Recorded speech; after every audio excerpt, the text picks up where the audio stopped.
3월 24일 수요일 날 강의를 합니다. 학교들 와봤나요?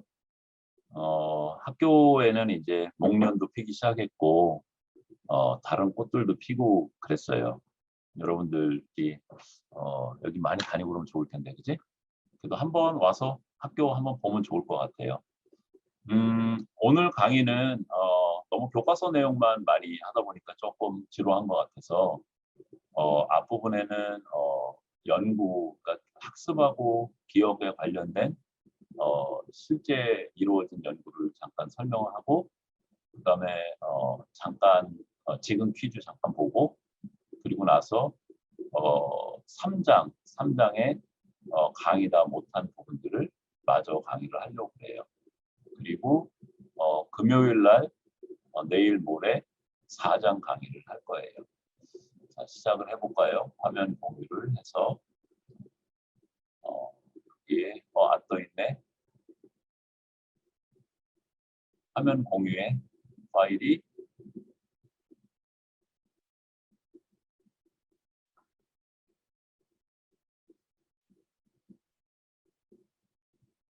아니 이거 말고 그거 먼저 연구하고 하니까 지금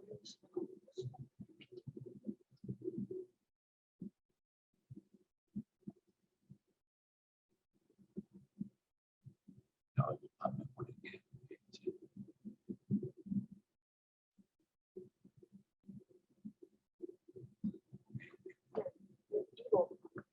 이거 말씀하시면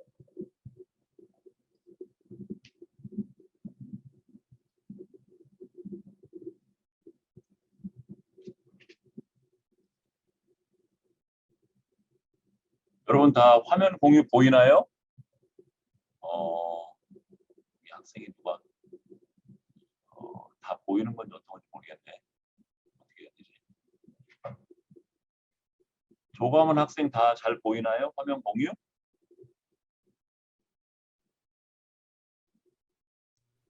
안 보입니다. 아, 잘 보이니? 아니요, 안 보입니다. 교수님 화면 공유 보이지 않습니다. 화면 공유가 안 보이나요? 네.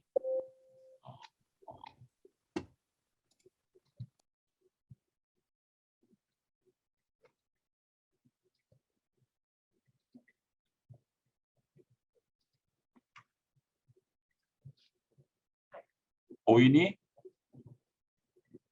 다 보입니까? 네, 교수님 이제 보입니다. 아, 그래. 고마워. 이쪽으로 좀 줄이고. 이게 뭐야?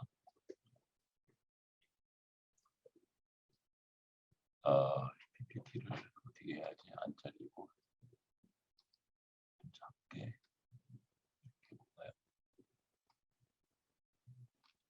잘 보입니까?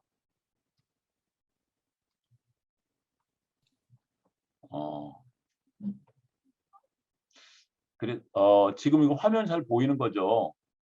조감은 학생 네, 잘 교수님 보여요? 잘 보입니다.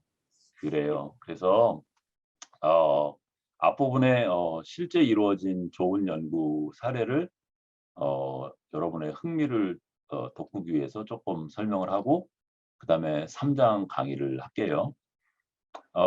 지금 이제 우리가 배우고 있는 기억의 앞부분에 우리가 1장에서 배울 때 explicit memory 있었고 implicit memory 있었죠. 그죠? explicit memory는 주의나 의식이 필요한 메모리였었고 implicit memory는 주의나 의식이 거의 동원되지 않는 그런 메모리였었죠. 그죠?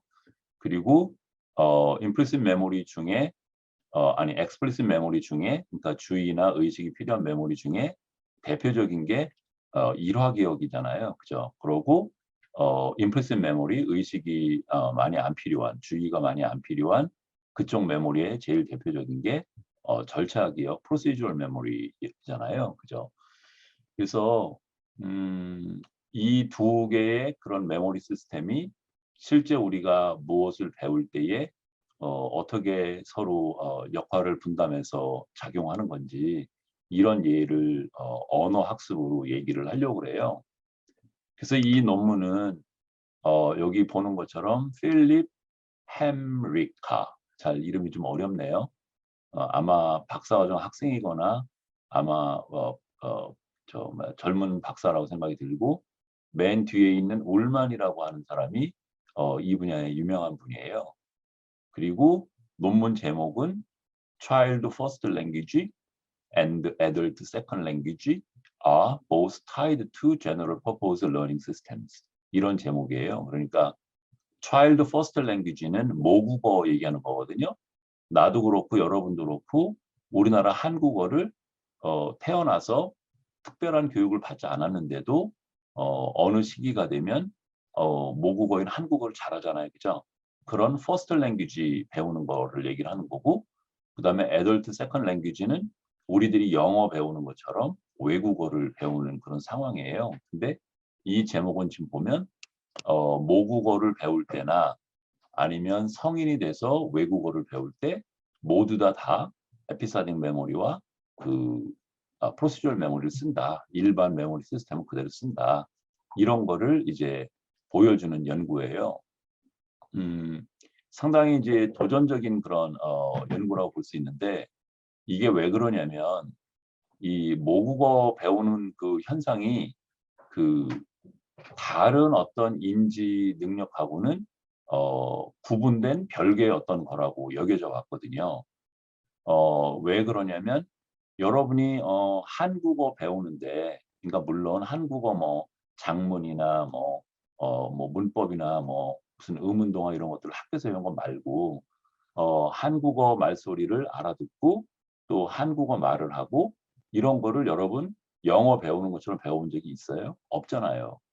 그저 엄마한테서 태어나서 대략 한 5세 정도 되면 모국어를 말하기 시작하거든요. 한 태어나서 첫 1년 정도에는 소리에 되게 민감한 시기예요. 그래서 뭐 예를 들어서 생후 한 6개월 된 그 갓난아기는 우리나라 말에 있는 소리나 우리나라 말에 없는 영어 소리, 뭐 예를 들면 R이나 L하고 우리는 구분 잘 못하잖아요. 근데 한 6개월 된 유아는 우리나라 말 소리 없는 구분이 안 되는 L하고 R도 구분을 하고 F하고 P도 구분을 하고 S하고 Z 발음도 구분하고 그래요. 한 6개월, 10개월이 된 애들이. 그러다가 대략 한 돌쯤 되면 한 12개월 정도 되면 이 아이들이 한국어에 있는 소리에만 민감하고 한국어에는 없는 소리에는 둔감해지기 시작하거든요. 그러고 대략 3세 정도가 되면 문법 현상이 나타나기 시작해요. 그러니까 문법은 단어와 단어를 결합해서 어떤 의미를 만들어내는 과정이잖아요. 근데 그런 문법에 해당되는 상황이 대략 3세 정도면 나타나기 시작해요. 그러니까 한 뭐 돌 지난 아이들은 엄마, 뭐 바나나, 뭐 우유 뭐 이런 얘기는 하지만 엄마 우유 줘 이런 식의 문장 형태의 발화는 잘 못하죠. 근데 3세 정도 되면 엄마 바나나 이런 식의 2마디 말이거나 3마디 말 정도를 하기를 시작해요. 그러면 2-3마디 말을 한다는 뜻은 문법 정보가 이제 이 아이 그 뇌 속에 학습이 됐다는 뜻이거든요. 대략 5세 정도 되면 그런 문법이나 이런 게 완성이 돼요. 그래서 모국어 상황은 되게 신기하게도 특별히 어떤 지능에 문제가 있거나 그런 게 아니면 모국어를 쓰는 상황에 일정 시간 노출이 되면 자동적으로 배우는 거예요. 그래서 많은 학자들은 이 언어를 배우는 모국어를 배우는 특별한 어떤 그런 장치가 뇌에 있다. 그래서 뭐 벌써 한 15년 전쯤 이쯤에는 FOX2라고 하는 유전자가 있어서 언어 유전자가 있어서 이게 유전적으로 생태적으로 뭔가 언어를 배울 수 있도록 아예 처음부터 유전적으로 결정이 된 거다. 그러니까 다른 어떤 사실들을 배우는 것하고 언어를 배우는 거는 다른 그런 종류이다. 그래서 특별한 학습 없이도 이 언어를 모국어를 배우게 되는 거다.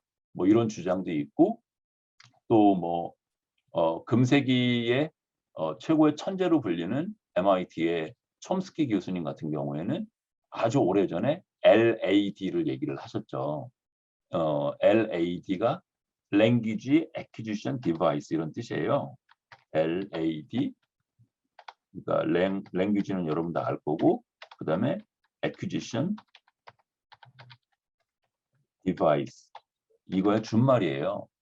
그래서 language acquisition device를 거의 유전적으로 타고나는 거다. 그래서 동물하고는 다른 종류의 언어를 배우는 그런 현상들이 일어나는 거다. 이게 아까 조금 전에 얘기했던 F5X 그 유전자 얘기하고도 좀 유사하죠. 그래서 인간이라면 누구나 다 이런 LAD를 가지고 태어나고 LAD를 써서 모국어를 특별한 학습이 없이도 그저 그 자극에 노출이 되면 학습이 되는 거다. 뭐 이런 식의 주장을 해왔던 거예요. 그런데 지금 이 논문에서 도전하고 있는 거는 no, 그런 거 아니고 언어만 배우는 별개의 어떤 뇌 조직이 있는 게 아니고 일반 기억을 담당하는 에피소딕 메모리나 프로시저럴 메모리가 이런 언어를 배우는데도 그대로 쓰이고 있는 거다. 특별히 언어 특성적인 뭐가 있는 게 아니다.를 주장하는 연구인 거예요. 그러니까 뭔가 기존의 생각을 이렇게 깨는 그런 연구라고 볼 수 있죠. 그죠? 여러분 이해가 되세요?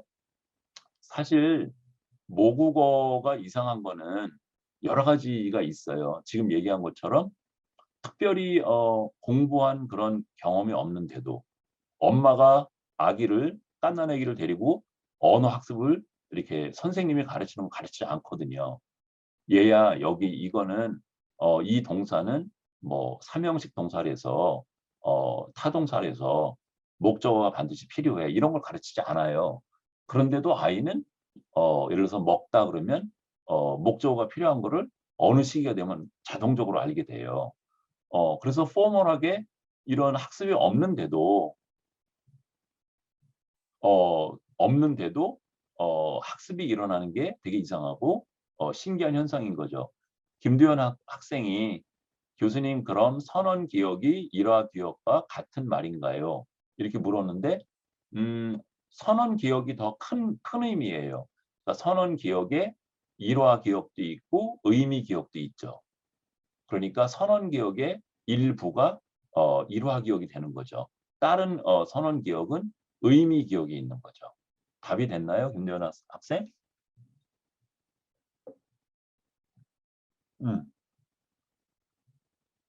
아, 맞아요. 그래서 선언 기억과 외현 기억은 거의 동일한 말이에요. 그래서 그러니까 선언 기억, 외현 기억 이렇게 나누어 쓰기도 하고 그 선언 기억이나 외현 기억 밑에 에피소딕 메모리하고 그 시멘틱 메모리, 의미 기억이 있는 거고 우리가 배우고 있는 교과서에서는 외현 기억에 워킹 메모리도 거기 들어가 있다라고 이 저자는 얘기를 하고 있어요. 보통 표준적으로는 워킹 메모리는 외현 기억에 넣지 않아요. 답이 됐나요?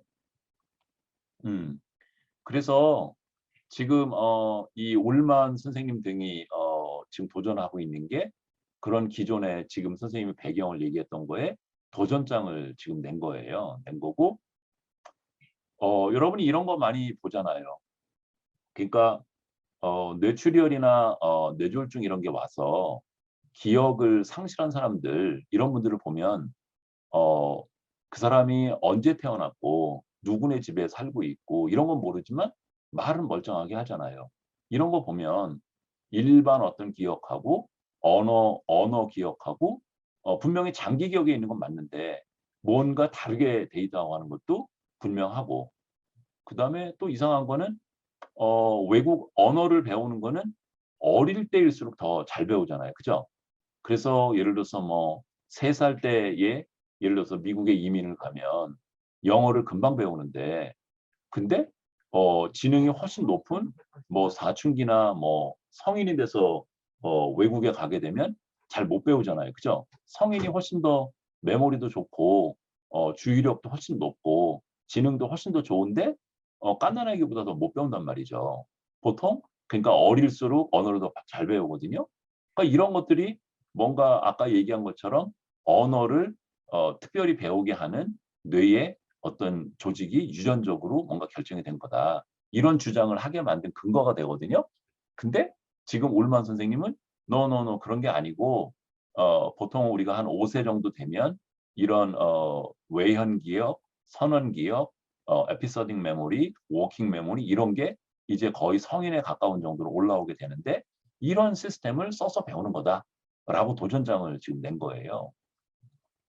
요 밑에 보면 PNAS라고 표현되어 있는 거 이거는 그 논문이 실린 그 잡지 이름이에요. 그래서 Proceedings of National Academic Society의 준말이고요. 요 저널에 2018년 2월 달에 볼륨 115권에 그러니까 115권에 넘버 1, 넘버 2, 넘버 3 이런 식으로 해서 7째 권에 있는 거고 페이지는 이렇다는 거죠. 그래서 여러분이 한번 찾아보세요. 워낙 유명한 논문이니까 금방 여러분이 찾을 수 있을 거예요. 그래서 구글 스칼라나 구글에 들어가서 요 제목을 치면 그대로 논문을 다운받아서 볼 수 있거든요. 그래서 이 연구가 다른 연구하고는 조금 구분이 되는 연구고 요약 부분을 보면 우리가 이제 논문을 쓸 때 지금 이런 형태로 써요. 선생님이 이렇게 정리를 했는데 내가 연구하려고 하는 연구 문제가 뭔지, 어떤 방법으로 했는지, 결과가 어떻게 나왔는지, 그래서 그 결과를 바탕으로 어떤 결론을 맺을 수 있는지, 그 결론을 그러면 다른 쪽으로 응용을 하거나 그러면 어떤 함의점이 있는지 이렇게 되게 하나, 둘, 셋, 넷, 5개 정도로 이렇게 정리를 해서 적거든요. 이런 게 이제 일반적으로 여러분이 어떤 그 문서 같은 걸 작성을 할 때 이런 정도로 적어야지 뭔가 좀 조직화되어 있고 좀 명료한 거죠. 그래서 연구 문제를 보면 do the mechanisms underlying language in fact serve general purpose functions that pre-exist. 그러니까 이미 존재하고 있었던 메모리 시스템, 아까 말한 선언적 기억, 그러니까 에피소딕 메모리하고 시멘틱 메모리, 또 프로시저럴 메모리가 이런 언어 배우는 그런 현상을 이게 설명을 할 수 있는 거냐, 그거를 좀 알아보려고 한다.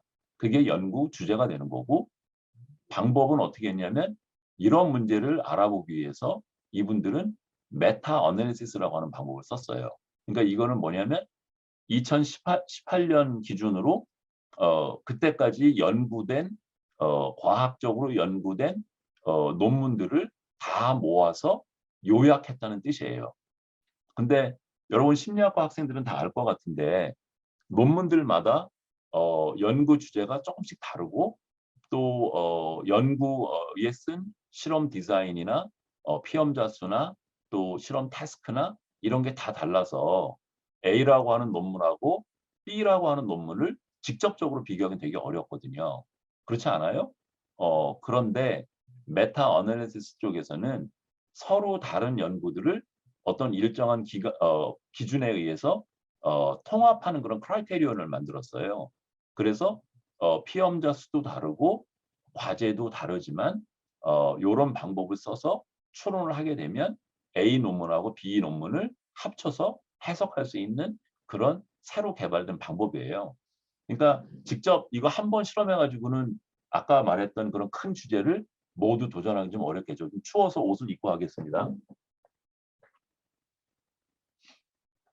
그래서 연구 방법은 이분들이 논문 쓸 무렵 아마 2018년도에 논문이 발표됐으니까 한 17년이나 이때까지 여태까지 수행된 논문들을 모아서 결론을 내려고 하는 거예요. 지금 그런 방법을 썼고 연구 결과는 해봤더니 The results tied lexical abilities, 그러니까 단어를 배우는 거, 어휘를 배우는 거는 to learning only in declarative memory.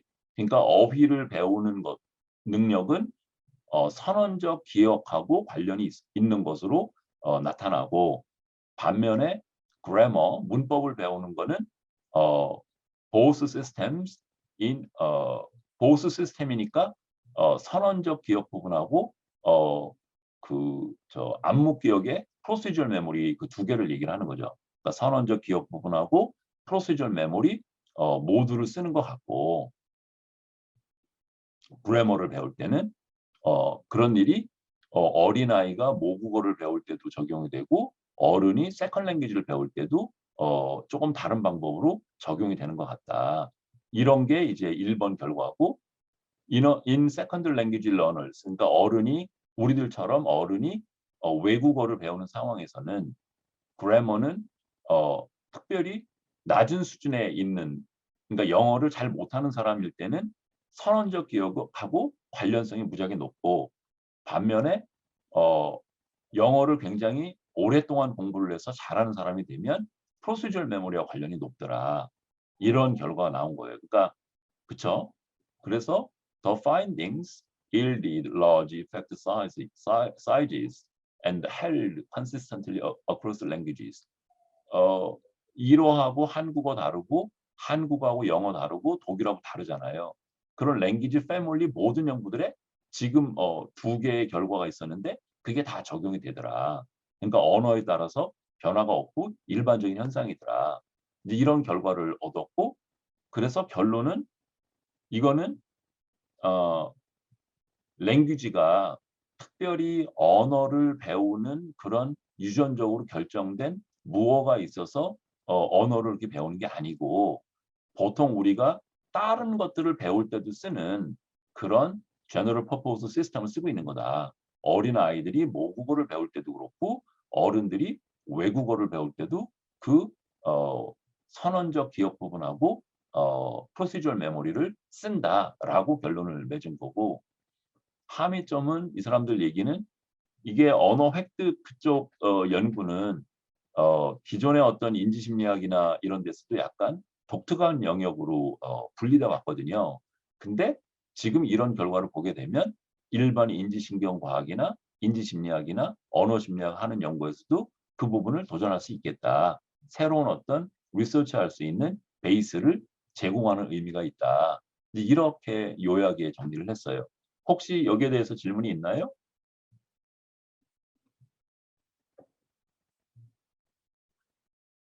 김도현 학생 뭐 질문이 있나요?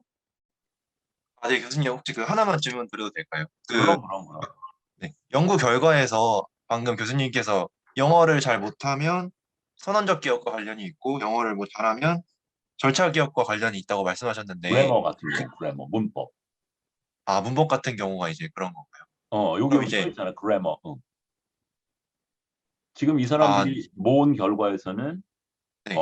모국어를 배우는 어린아이 상황에서는 단어 배우는 것하고 문법 배우는 것 두 개를 논문들을 다 모아서 봤고 네. 어른들이 그 외국어를 배우는 상황은 단어 쪽은 아마 연구가 많이 없었나 봐. 그래서 문법 네. 쪽에 관련된 연구들만 모아서 봤더니 저런 결과가 나왔다는 거지. 네. 네, 된 것 같습니다. 네, 고맙습니다. 또 다른 학생 또 목소리 들으니까 너무 좋다. 너희들 너무 보고 싶다. 교수님, 저 질문 드려도 될까요? 음. 아까 언어 습득에 있어서 나이가 어릴 때 더 잘 된다고 알려져 있잖아요. 맞아. 네, 혹시 이 연구 결과와 그게 어떻게 연관이 있는지 설명해 주실 수 있나요? 우리 조가문 학생은 어떻게 설명하면 될까? 지금 말하는 사람이 조가문 학생이야?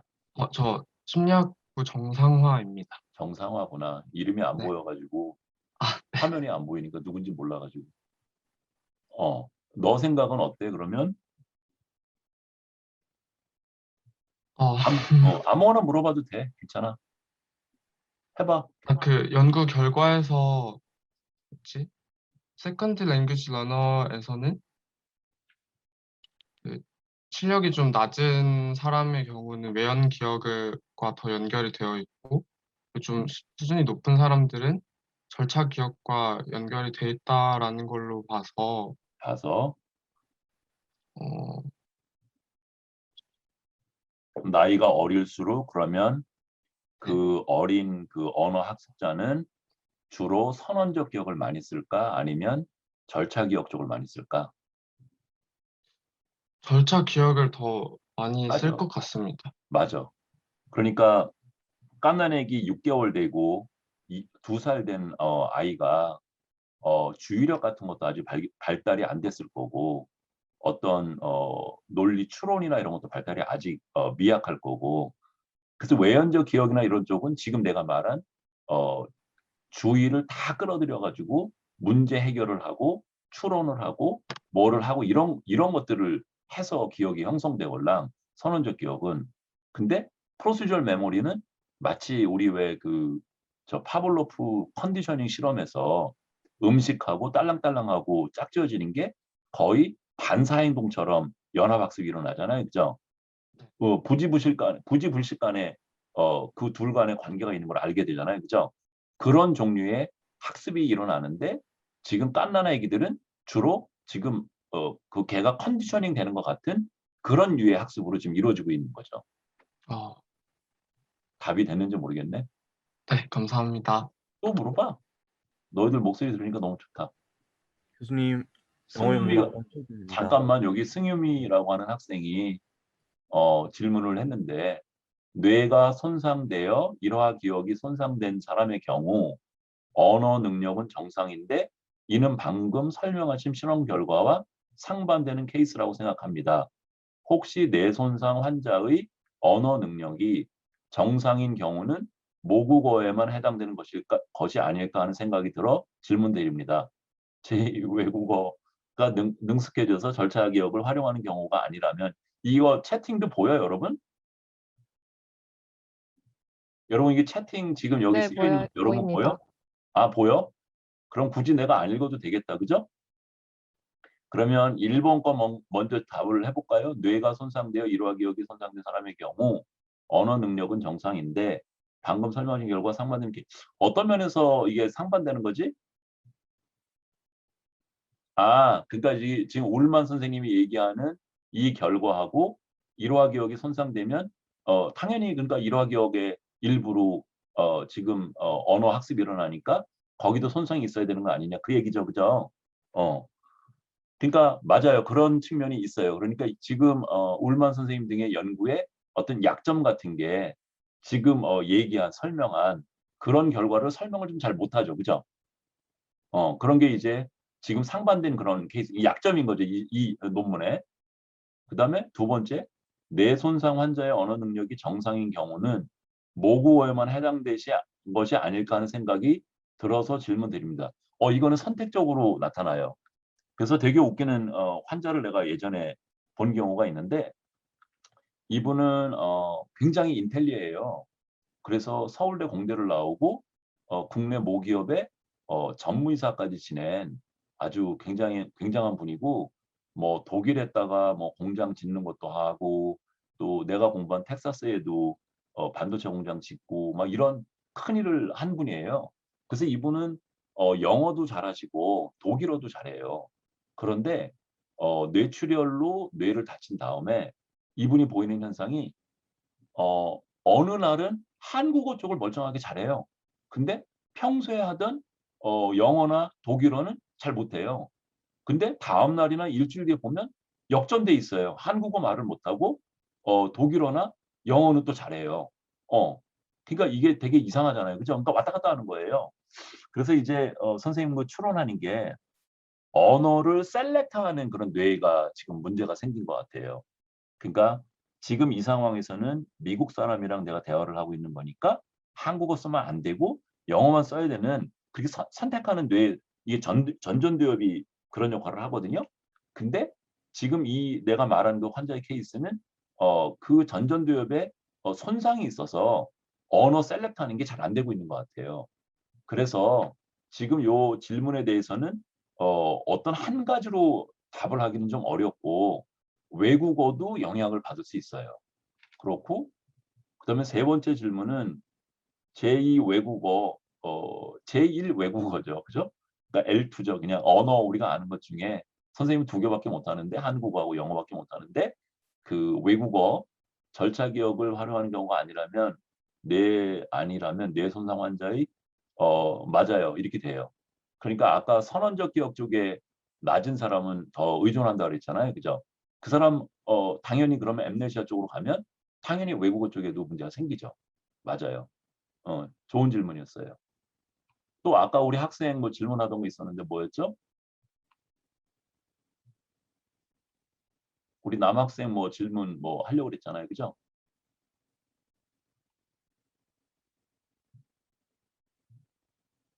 아, 승유미 고마워. 어.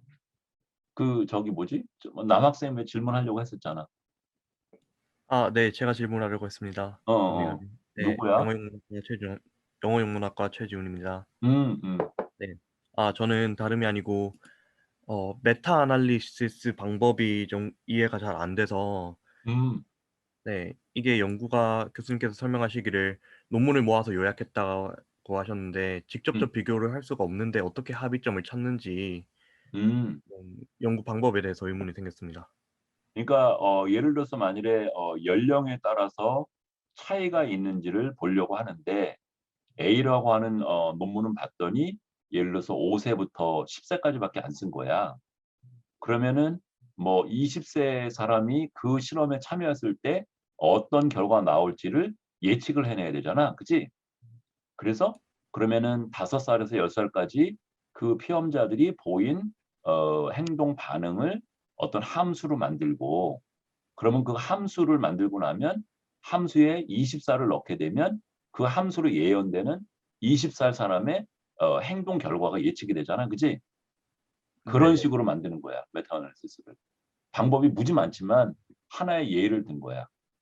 음, 그러니까 한 가지 네. 방법이 아니고 여러 가지 방법들을 써. 그런 수학적인 모델링이나 이런 거 써서.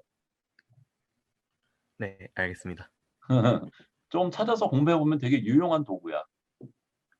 한, 네, 제가 좀 한 해보겠습니다. 10년 전 정도부터 이런 메타 어널리시스 이런 걸 하는 일들이 많이 일어나고 있어. 왜냐하면 이게 실험실마다 연구하는 것들이 다 그러니까 주제도 조금씩 다르고 방법도 다 다르고 이래서 걔를 통합해서 전체 그림을 보기가 너무 어려운 거야. 그러다 보니까 이 학자들이 여러 연구를 다 통합해서 볼 수 있는 어떤 객관적인 방법을 좀 개발을 해보자. 그래서 수학하는 사람들, 통계하시는 분들, 컴퓨터 하시는 분들이 메타 어널리시스 방법을 여러 개를 제안을 했어. 그래서 뭐 예를 들어서 MRI를 가지고 뇌를 촬영하는 연구를 한 경우 이런 경우는 사례 수가 되게 적걸랑 비용이 많이 들어가니까 근데 전체 모아서 보고 싶걸랑 그럼 거기는 반응 시간 데이터하고는 다른 방법의 통계 방법이나 수학적인 모델을 해야 되걸랑 이런 식으로 해서 네. 메타 어널리시스 하는 방법이 분야마다 여러 개가 개발이 되어 있고 구글 스칼러 이런 데 들어가서 쳐보면 근래에 그런 메타 어널리시스 한 논문들이 굉장히 많아. 그래서 전체 뷰를 보려고 그래. 지금 학계의 어떤 전반적인 추세가 답이 됐는지 네, 모르겠다. 네, 답변 감사합니다. 나도 좋아. 목소리 들으니까 너무 좋다. 또 질문 있어요? 아, 여기 위에 또 있네. 언어 유전자나 시스템의 반응 결과를 우리가 그렇죠. 사실은 뇌가 모든 게 다 유전자 정보가 원래 있는 거고 유전자 정보를 해독을 해서 단백질이나 이런 걸 가지고 구조를 만들고 그래서 뇌가 생기는 거니까 당연히 유전자에 의해서 발현이 돼요. 무슨 선원 기억이나 절차 기억이나 뭐 모든 게 다 그런 거죠. 그런데 논점은 언어만 특별히 담당하는 그런 유전자가 있다는 거죠. 우리가 쓰고 있는 선언 기억이나 프로시저럴 메모리는 언어 배우는 데만 쓰지 않잖아요. 선생님 골프 좋아하는데 골프 배우는 것도 두 기억을 쓰고 있고 또 조금 전에 최지훈 학생이 질문을 했는데 최지훈 학생의 이름을 내가 알게 되는 것도 지금 선언적 기억이 지금 쓰고 있는 거잖아요. 그죠? 그런데 지금 랭귀지 스페시픽한 시스템이 있다고 주장하는 쪽은 물론 그런 건 인정인데 언어만 배우게 하는 특별한 유전자가 있고 특별한 뇌가 있다라고 얘기하는 거죠. 답이 됐는지 모르겠네. 자, 그래서 이제 또 가볼까요? 벌써 시간이 많이 지났네요. 그죠? 30분 지났네요. 방법은 메타 어널리시스 거기 논문에 보면 뭐뭐 썼다고 돼 있는데 그거를 우리가 여기서 다 하기는 좀 어려워서 대략적으로만 얘기를 했고 결과 부분으로 바로 가보면 이런 상관 분석을 했거든요. 지금 이거는 Child First Language, 그러니까 L1이라고 되게 표현을 해요. Language 1 이렇게 되는 거죠. First Language Study인데 A, B, C, D 해서 A번, B번, C번, D번별로 데이터들의 양상이 달라서 다른 종류의 메타 어널리시스를 한 거예요. 그래서 보면 A 같은 경우에 보면 correlations between L1 lexical ability. lexical ability가 그러니까 단어를 배우는 능력을 얘기하는 거예요. lexical이 단어란 뜻이에요. 그거하고 declarative memory하고 선언 기억. 선언 기억의 대표적인 게 아까 얘기했던 일화 기억하고 의미 기억이라고 했잖아요. 그거 지수하고의 상관을 본 거예요. 그래서 키드라고 하는 교수님이 2012년 한 연구, 이런 연구들을 모아서 봤더니 전체 다 봤더니 0.4 정도의 상관이 있다는 거죠. 그러니까 선언 기억의 능력하고 단어를 배우는 능력하고 0.4만큼의 피어슨 그 코릴레이션 상관 그게 있다는 거예요. 그러면 되게 우리가 이제 어떤 그 반응을 할 때, 행동을 할 때 그 행동을 일으키는 요인들이 수만 가지가 있을 수 있는데 1번 요인이 몇 퍼센트나 하는 건지는 이 상관을 자승화하면 되거든요. 그러면은 0.4를 자승하면 0.16 정도가 되죠. 그죠? 그러니까 16% 정도를 선언적 기억의 능력으로 어휘 배울 수 있는 능력을 예언할 수 있다는 거예요. 설명할 수 있다는 거예요. 그러니까 수만 가지 중에 16% 정도는 굉장히 포션이 높은 거죠. 그죠? 그죠? B 연구는 또 이 연구들은 A 그룹하고 좀 달라서 다른 방법의 메타 어널리시스 썼는데 해서 봤더니 여기는 프로시저럴 메모리하고 단어를 배우는 능력하고 모국어 상황이에요. 어린아이들이 0.08이라서 관련이 거의 없어요. 그러니까 꼬마들이 모국어를 배울 때의 프로시저럴 메모리는 모국어 단어를 배울 때의 절차 기억은 거의 관련이 없다. 관여를 안 한다. 지금 이런 결론을 얻을 수 있는 거고요. 그러니까 모국어 배우는 상황에서는 선언적 기억이 단어 배우는데 거의 절대적이다. 이런 걸 보여주고 있는 거고 C에 가보게 되면 L1 그래머, 그러니까 문법을 배우는 거하고 프로시저럴 메모리 능력하고를 봤더니 상관이 0.26이라서 좀 애매해요. 상관이 있다라고 보기도 어렵고 없다라기도 보기가 좀 어려운 얘를 자승화하면 한 0.4 얼마가 되잖아요. 그죠? 0.04 얼마가 되잖아요. 그죠? 그러니까 4% 정도의 그 별량을 설명할 수 있다는 뜻이거든요. 4%가 있다라고 볼 수도 있고 없다라고 볼 수도 있는 약간 애매한 정도로 볼 수 있고 D번에 가보면 그래머 배우는 능력하고 선언적 기억은 0.1 정도라서 이것도 상관이 딱이 있다라고 보기가 좀 어려워요. 그래서 C, D를 가지고 그래머 같은 경우에 procedural memory나 declarative memory가 많이 관여를 한다고 보기는 조금 어렵고 그렇지만 어휘를 배우는 쪽에서는 선언적 기억이 절대적인 영향력을 가지고 있다. 이렇게 볼 수 있어요. 두 번째 결과는 성인의 결과거든요. 성인이 외국어 배우는 상황인 거죠. 그래서 여기는 보면 로워 레벨, 그러니까 영어를 잘 못하는 사람 그룹이 A, B고 C, D는 영어를 잘하는 사람들인데 못하는 사람 먼저 그래머하고 선언적 기억의 상관을 보면 무려 0.45에서 엄청나게 높죠. 그러니까 잘 외우는 사람들이 영어 문법을 더 잘 배운다고 볼 수 있는 거예요. 초보자일 때. 그런데 절차 기억하고 문법의 상관은 마이너스 0.09에서 거의 상관이 없다라고 볼 수 있는 거죠. 그러니까 초보자인 영어를 잘 못하는 성인들은 문법을 배울 때 절차 기억이 거의 쓰이지 않는다. 이렇게 볼 수 있는 거죠. 근데 C번에 가보면 잘하는 사람들이잖아요. 프로시저럴 메모리하고 그래머의 상관이 0.54에서 엄청나게 높아요. 그러니까 절차 기억이 이제는 굉장히 중요한 역할을 한다는 거고, 선언적 기억은 0.0906에서 거의 없는 거죠. 지금 이 성인은 지금 보면 그럼 무슨 얘기가 되는 거냐면 초기에 미국에 이민 가서 내가 예를 들면 사춘기 때 뭐 18살 때 미국에 이민을 갔는데 영어에 이제 막 노출이 되기 시작했을 때는 일반 기억 중에 일화 기억 성분을 주로 써서 암기하는 식으로 배운다는 거죠. 그죠? 그러다가 그 18살에 간 사람이 20년이 지나서 40살이 됐어. 그래서 영어를 잘해. 그러면 이제는 일반 그 선언적 기억, 암기하는 그런 기억을 쓰지 않고 마치도 그 파블케의 컨디셔닝처럼 프로시저럴 메모리 쪽으로 전이가 지금 되고 있다는 거죠. 그렇게 볼 수 있는 거예요. 그렇게 볼 수 있고, 그래프를 보면 지금 조금 전에 보았던 그 테이블을 정리하면 이렇게 되는 거예요.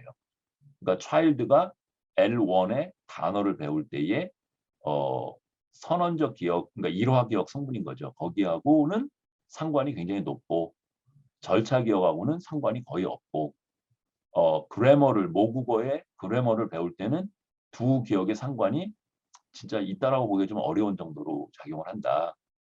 그러면 추론해 보면 이 아이들, 그 모국어를 배우는 어린 아이들은 선언적 기억도 많이 안 쓰고 절차 기억도 많이 안 쓰는 것 같으니까 어느 쪽으로 주로 썼을까요?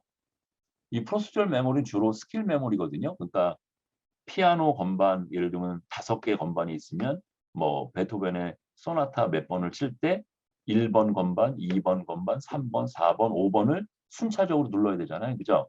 그런 순차 학습을 주로 프로시저럴 메모리가 관여를 해요. 그래서 여기서 지금 측정된 거는 그런 순차 학습의 능력을 지금 측정한 거거든요. 근데 컨디셔닝 쪽은 측정을 안 했죠. 그러니까 아까 그 음식물하고 딸랑딸랑 종소리하고 연합되는 그런 능력은 여기서 측정을 안 했거든요. 그런 연구가 없는 거예요.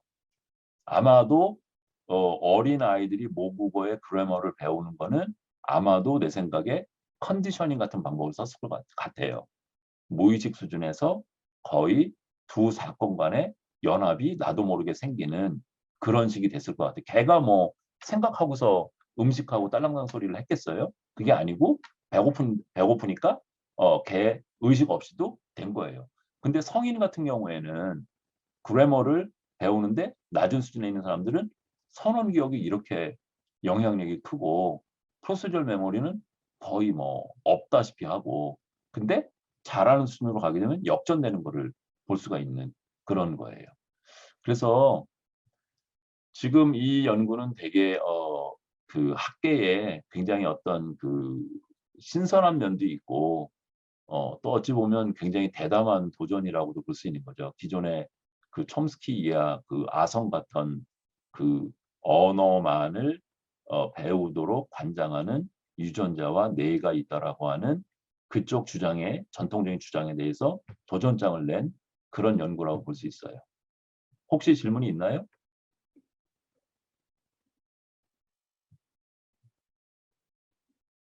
그러면 지금 퀴즈 한번 해봐요. 여러분이 얼마나 이해했나 보게. 지금 퀴즈인데,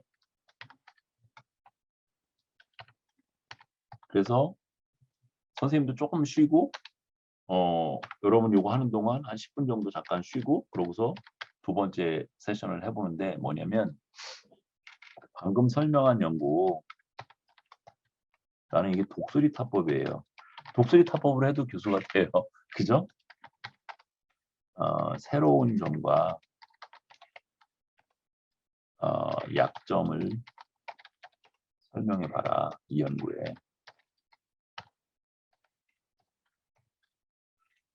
그러니까 조금 전에 울만 선생님 등의 연구가 어떤 면에서 창의적인 건지 하고, 두 번째는 그럼에도 불구하고 이 연구가 공격받을 수 있는 그런 측면이 뭐가 있는지를 한 10분 동안 작성을 한번 해볼까요? 그래서 이메일로 한번 보내볼까요? 조교 이메일로.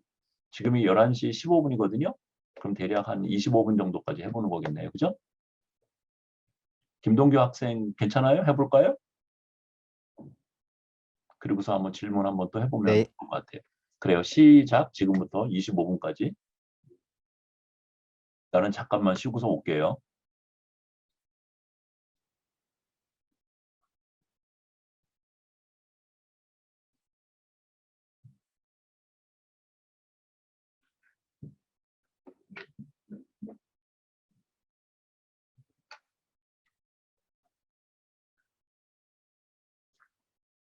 쌤도 이렇게 인터랙티브하게 하니까 재밌다.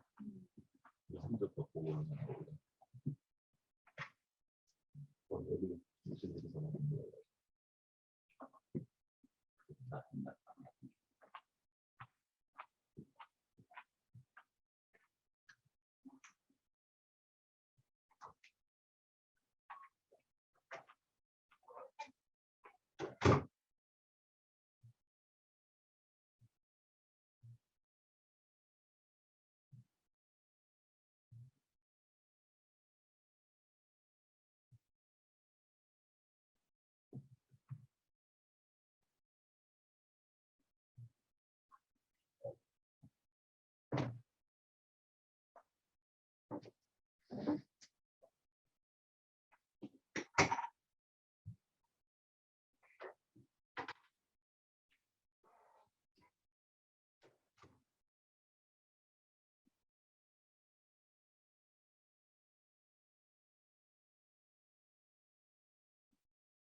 공유 그거 3장을 해야 되는데.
공유가 종료됐대.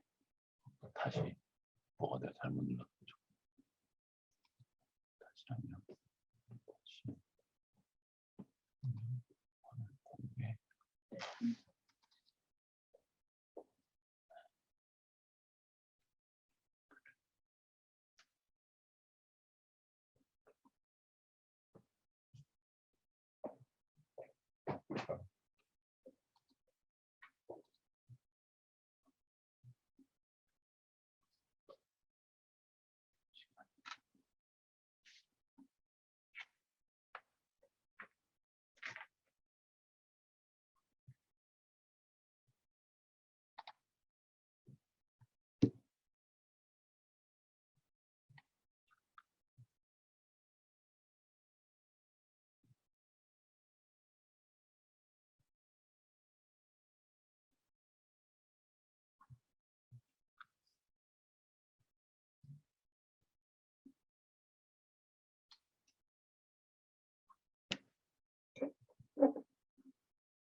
이제 다 작성했어요?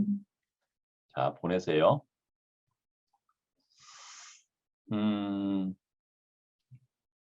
지난 시간에 그 3장 강의를 하다가 이제 다 못했는데, 또 꺼졌다. 어이.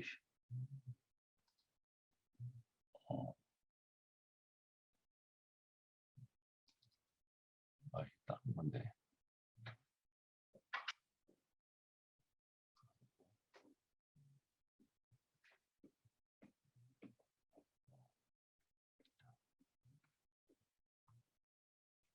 막 헷갈립니다. 그죠?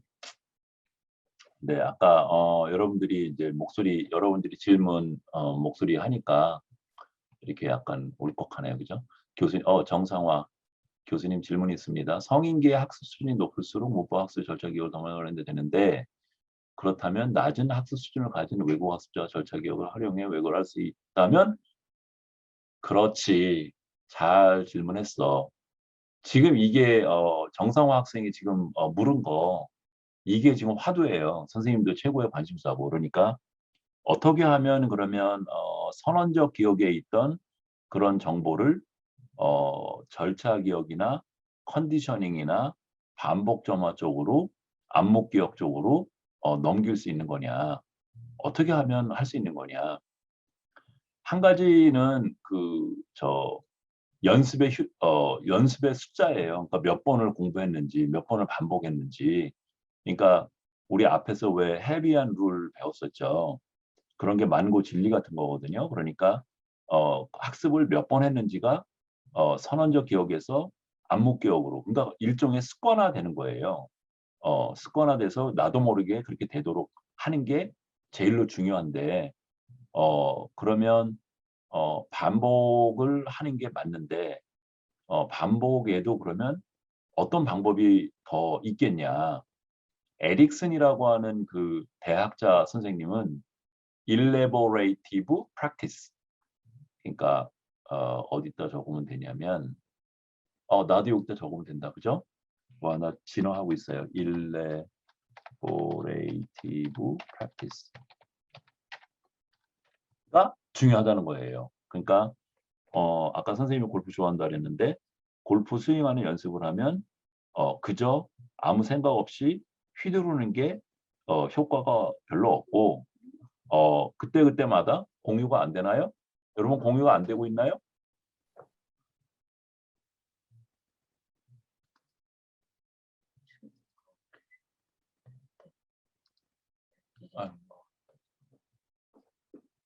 공유가 됐나요?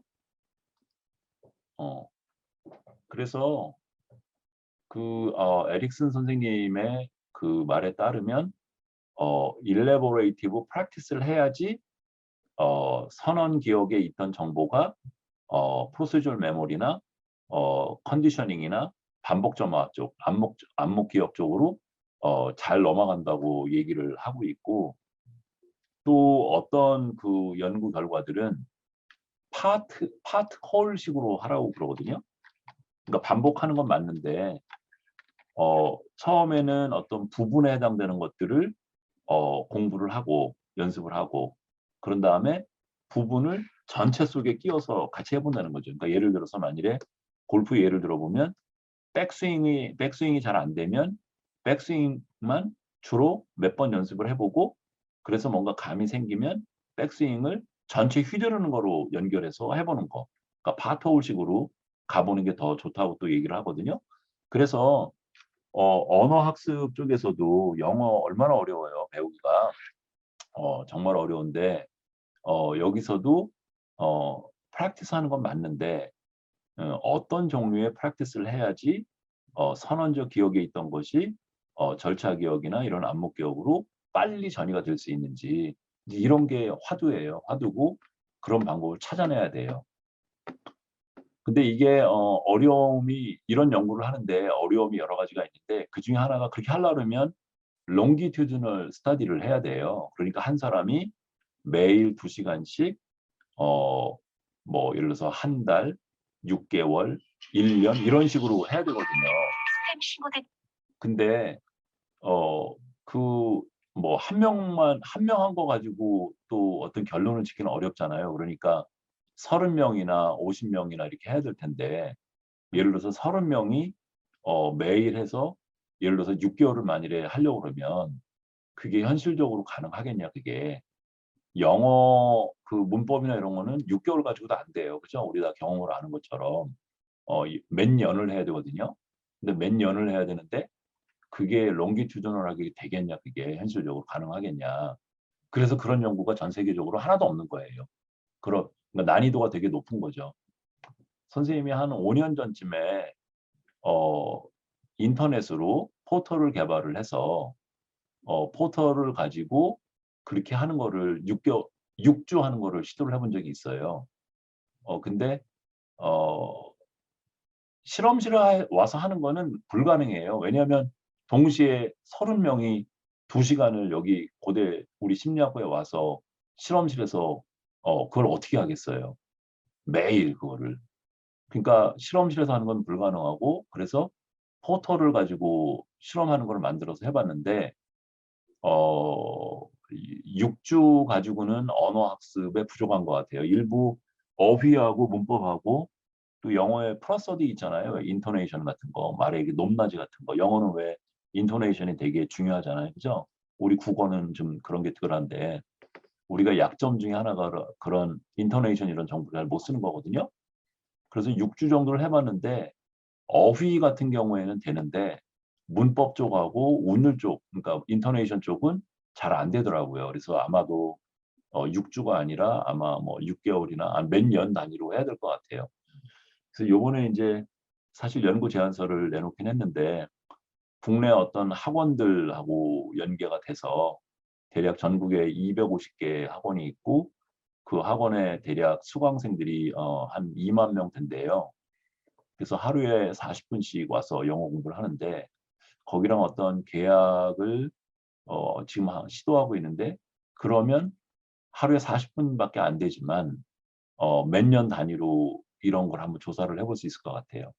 그래서 약간 꿈에 부풀어 있는데 모르겠어요. 이게 모든 일이 그렇잖아요. 다 돼야지 되는 거잖아요.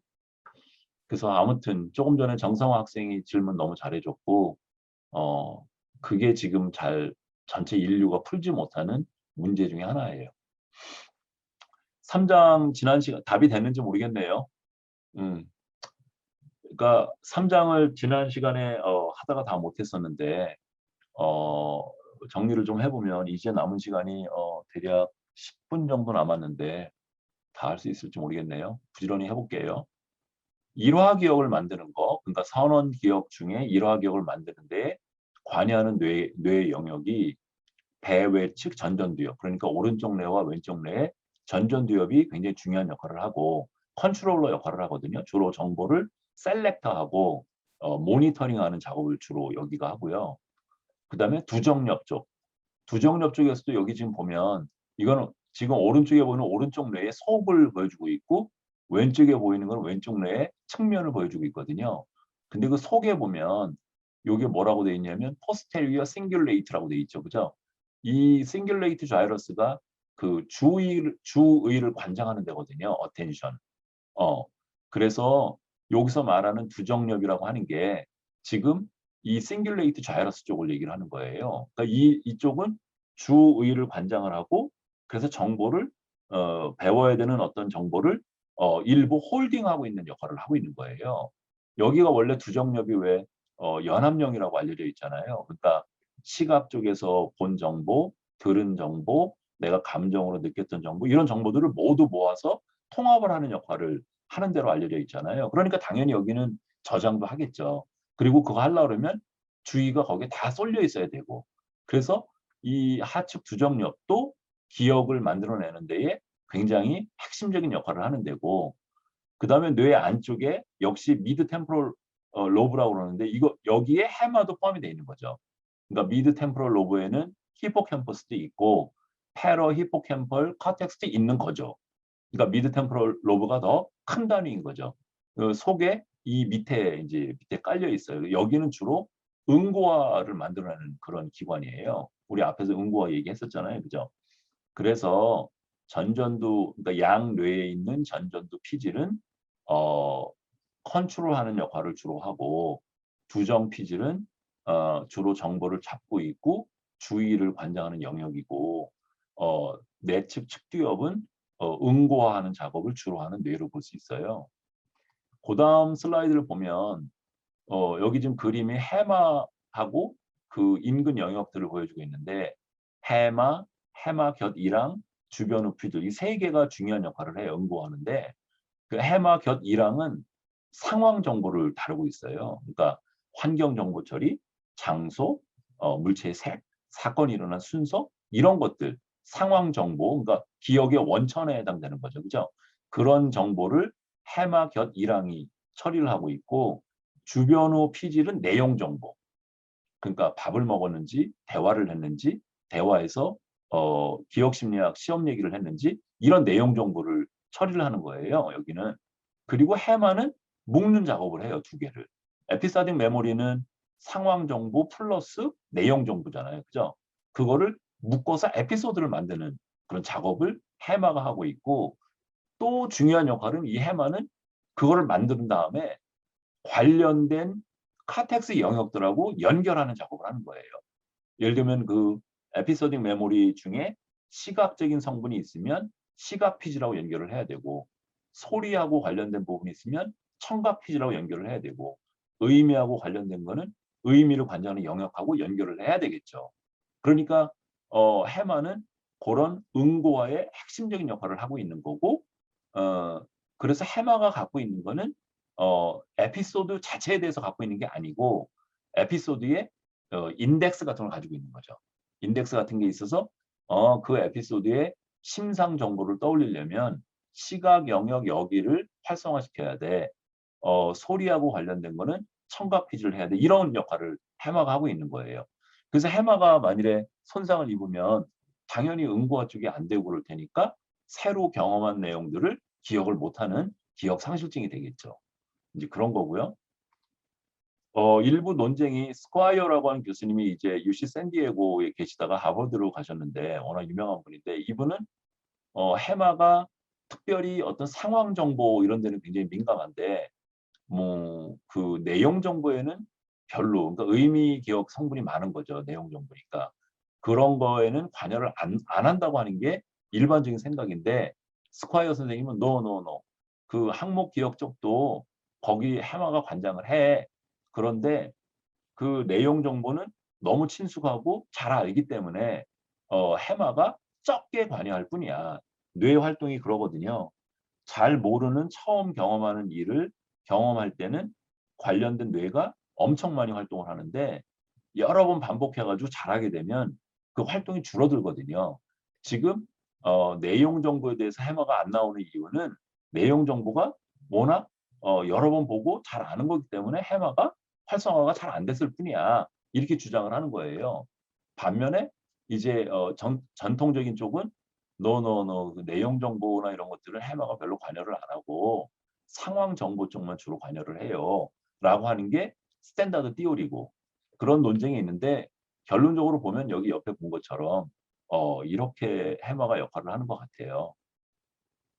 그렇고 의미 기억은 이제 그 선언적 기억의 내용들이 맨 처음에 경험할 때는 대부분이 일화 기억 쪽으로 들어오게 되죠. 물론 의미 기억도 들어가는데 그 비율이 다른 거죠. 그러니까 처음 경험하는 사실은 왜 앞에서 내가 얘기한 것처럼 야구 중계 이런 걸 보고 그러면 안타를 쳐서 1루에 나갔으면 2루로 얘가 도루를 할지 어떻게 할지 이런 것들은 과거 지식을 떠올려서 예측을 해야 되잖아요. 그죠? 그건 당연히 의미 기억 성분이에요. 그러니까 일화 기억을 만들 때도 당연히 의미 기억 성분이 들어와요. 그런데 처음 경험하는 사실들은 일화 기억 성분이 월등하게 더 많고 의미 기억은 적고 그런데 일화 기억 성분이 여러 번 반복이 되게 되면 얘가 의미 기억화가 되거나 암묵 기억 쪽으로 넘어가게 되는 거죠. 그죠? 그렇게 되는 건데 의미 기억은 아까 그 일화 기억 쪽 그쪽은 해마가 중요한 역할을 했는데 여기서는 그 엔테리어 템포럴 폴이라고 하거든요. 여기 밝게 보이는 부분. 이 부분이 중요한 역할을 해요. 이 부분이 마치 해마가 했던 역할하고 의미역에서 비슷한 역할을 해요. 그래서 여기도 의미 기억하고 관련된 어떤 그 연결 고리 같은 것들을 정보를 얘가 갖고 있는 것 같아요. 그래서 여기 그 하나의 그런 띠오리 모델인데 허브 앤 스포크 모델이라고 그러거든요. 그러니까 요 요게 지금 보라색으로 보이고 있는 요 부위가 측뒤엽의 폴 부분인데 얘가 허브 역할을, 그러니까 시멘틱 메모리의 허브 역할을 한다는 거죠. 뭐 정부에서 이 동아시아권에 그 허브 역할을 하도록 인천공항을 개발하려고 하잖아요, 그죠? 거기에 거점이 돼서 뭐 방콕도 가고 뭐 다른 데로 가도록 만들려고 하는 거잖아요, 그죠? 의미기억의 허브 역할을 하는 데가 템포럴 폴이고, 그리고 각각의 내용 정보들은 스포크라고 하는 이런 모듈식으로 저장이 돼 있다. 1번 모듈은 소리하고 관련된 거를 저장하고 있는 의미기억 성분이고, 2번 스포크는 여기에 보면 매니퓰러러빌리티, 그러니까 조작하는 방법 같은 거죠. 그런 거 관련된 뇌형, 되게 모터 카텍스 쪽이겠죠. 이쪽은 펑션, 뭐 이런 프라이팬 같으면 얘는 계란 프라이한테 쓰는 거고, 튀길 때 쓰는 거, 이런 식의 펑션에 관련된 것들, 시각적인 모양, 이런 식으로 요 폴이 연결을 맺어주고 있고, 어디랑 연결되어 있는지를 알고 있는 그런 허브 역할을 한다는 거죠. 요런 역할을 하고 있고, 이게 이렇거든요. 여기에 지금 보면 이 모델이 맞는데, 지금 여기 이쪽 모델이 뭐냐면, 사과를 만일에 여러분이 보거나 맛을 봤다면 사과의 어의적인 뜻도 있고, 사과의 눈으로 본 모양도 있고, 여러분이 맛을 본 그 사과의 맛도 있겠죠. 그 모두를 묶고 있는 추상적인 코드가 있다는 거죠. 그 추상적인 코드가 지금 아까 허브에서 관장을 하고 있는 거고, 요 사과의 어의적인 거는 템포럴 로브 쪽하고 연결을 시키고, 사과의 모양하고 관련된 거는 푸드엽하고 관련을 시키고, 푸드엽의 시각 영역하고, 그리고 사과의 맛하고 관련된 거는 올팩토리 쪽에, 뇌 안쪽에 있잖아요. 거기랑 연결시키고, 이런 식으로 연결이 쭉 맺어져 있는 거죠. 그러니까 과거에는 의미라고 하는 게 어떤 내용 정보라고 하는 게 하나로 되어 있다고 생각을 했었어요. 근데 그게 아니고, 지금 생각은 그게 아니고, 하나의 어떤 개념이 갖고 있는 속성이 시각적인 것도 있고, 청각도 있고, 의미도 있고, 손으로 조작하는 것도 있고, 이런 여러 가지 특성들의 조합으로 오는 거고, 각각의 특성들은 그 특성을 담당하고 있는 뇌에 저장이 돼 있다고 보는 그런 입장인 거예요. 나는 사과 파이를 되게 좋아하는데 뭐 귀국해서는 많이 못 먹었는데, 사과 그러면 보통은 과일의 의미로서 사과를 되게 받아들이지만, 나한테는 파이로서도 생각이 들거든요. 그러니까 만일에 사과라고 하는 뜻이 고정된 어떤 하나로 저장이 돼 있다면, 상황에 따라서 음식 이야기를 할 때는 사과가 파이의 의미로서 쓰여야 되고, 과일 분류를 하고 그럴 때 배와 사과는 같은 과일 분류에, 이럴 때는 과일의 측면으로 해석이 돼야 되는데, 만일에 사과라고 하는 의미가 하나로 뭔가 고정된 어떤 걸로 돼 있다면, 이렇게 상황에 따라서 해석이 달라지는 이런 문제를 해결할 수가 없잖아요, 그죠? 그래서 이런 식으로 돼야지 그런 게 가능하죠. 그렇고, 그다음에 기억의 응고화 쪽으로 이제 본 연구 결과인데, 결론은 이런 거예요. 해마가 장기 기억에 중요한 역할을 담당하는데, 이런 역할은 어느 때까지만 하고, 어느 때가 지나고 나면 이제 시멘틱 메모리 쪽이나 암묵 기억 쪽으로 넘겨준다. 카텍스 그런 쪽으로 넘겨준다. 이런 얘기예요. 그러면 해마가 관장하는 기간이 얼마나 되는 거냐? 1년에서 10년 사이에 일어났던 그런 사건들에는, 그러니까 10년 이전 정도 되는 기억에는 해마가 여전히 관여를 하고 있는 것 같고, 11년, 20년, 30년 그런 기억들은 암묵 기억이나 의미 기억 쪽으로 전이 되는 것 같다. 그래서 이거는 이제 여기 TGA라고 환자인데요. transient, 일시적인 이런 뜻, 영어 단어.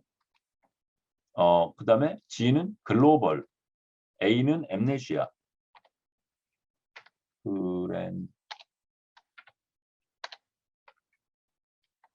답답하죠, 그죠? 선생님이 잘못 쳐서. 글로벌, 요거의 약자거든요. TH가. 이 사람들은 되게 하루 정도 기억 상실증을 보였다가 한 하루나 이틀 지나면 원상 복구되는 그런 신기한 사람들이거든요. 보통은 뭐 육체적으로 엄청나게 어려운 어떤 일을 했거나 스트레스를 무지무지 많이 받거나 그럼 이런 일이 생길 수 있대요. 근데 이 TGA 어큐트는 지금 현재 환자 상태로 있는 상태를 얘기를 하고 팔로우업은 이제 회복한 경우를 얘기를 하고 컨트롤은 원래 정상인 그룹인 거죠. 그러니까 팔로우업을 한 경우나 컨트롤은 여기 보는 것처럼 0세에서 17세 사이에 일어났던 사건들에 대한 기억들 정상이고 18세에서 30년 그 사이에 일어났던 다 정상이죠. 그죠? 그런데 여기 보면 12개월 이전에 일어났던 사건들에 대해서는 기억을 엄청 많이 못하고 있죠. 그죠? 그래서 요 그래프를 보면 대략 5년 이내에 일어난 것도 상당히 잘 모르고 있죠. 그러니까 요쪽 부위는 지금 해마가 관장하고 있는 기간으로 지금 보는 거예요. 그 기간이 대략 추산해 보면 10년 정도인 것 같다. 이제 그런 얘기를 하고 있는 거고요. 근데 여기에 대해서 이제 반박이 있어요. 대부분의 연구들이 10년 전의 기억을 뭔가 조사를 하게 되면 되게 신문에 난 사건이나 이런 걸 가지고 하거든요. 왜냐하면 그 사건이 있었는지 없었는지를 증명할 수 있는 뭐가 있어야 되는데 어떤 사람이 10년 전에 그런 거 경험했다고 얘기를 해도 진짜 있었던 건지 아니면 이 사람이 만든 걸 알 수가 없잖아요. 그죠? 그러니까 객관적으로 평가할 수 있는 어떤 그 잣대가 있어야 되는데 그래서 신문에 난 사건이나 이런 것들을 조사를 했단 말이죠. 오래된 것들을. 근데 10년 전이나 15년 전에 일어났던 그 사건들은 원래는 에피소딕 메모리였는데 하도 오래된 사건이라 가지고 의미기억 쪽으로 변화가 됐을 가능성이 높다는 거예요.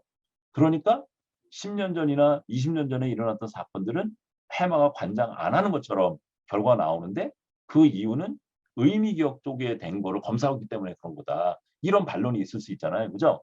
그래서 자서전 기억, 그러니까 내가 10년 전에 나한테 관련된 나 개인사에 관련된 그런 것들을 물어보는 기억 검사를 하는 거예요. 그럼 그걸 어떻게 하냐면 내가 예를 들어서 10년 전에 설악산에 놀러 갔으면 설악산에 놀러 가서 찍은 사진이나 이런 게 있을 거잖아요. 그죠? 내처럼.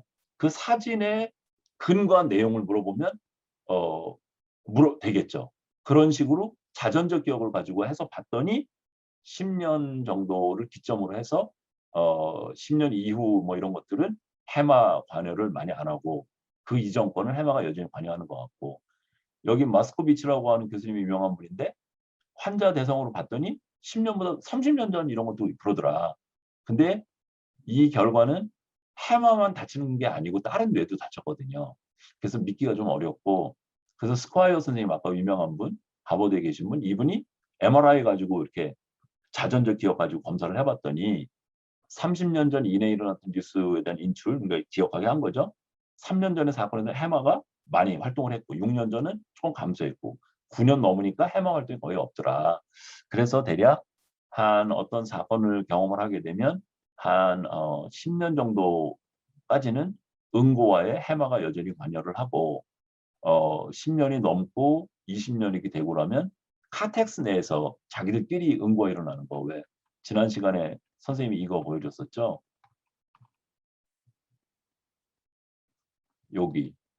여기에 이게 해마고 이게 각각 그 카텍스의 시각 영역, 운동 영역, 의명 이렇게 있잖아요. 그죠?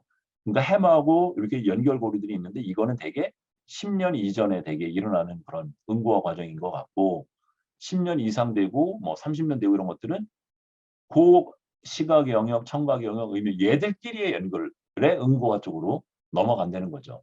그러니까 우리가 언어 학습을 시키거나 이럴 때 외국어를 우리가 배우고 그럴 때 아까 그 성인 그 영어를 잘 못하는 사람들이 그래머는 지금 히포캠퍼스하고 이런 식의 지금 응고화를 지금 하고 있는 거고 반면에 미국에 20년, 30년 살아가지고 영어를 잘하게 되면 그 사람은 이제 해마 쪽은 관여를 많이 안 하고 카텍스끼리의 연결고리가 좀 왔다 갔다 하는 의미 기억화되거나 절차 기억화되거나 안목 기억화된 그런 쪽의 뇌를 지금 쓰고 있는 거라고 볼 수 있는 거예요.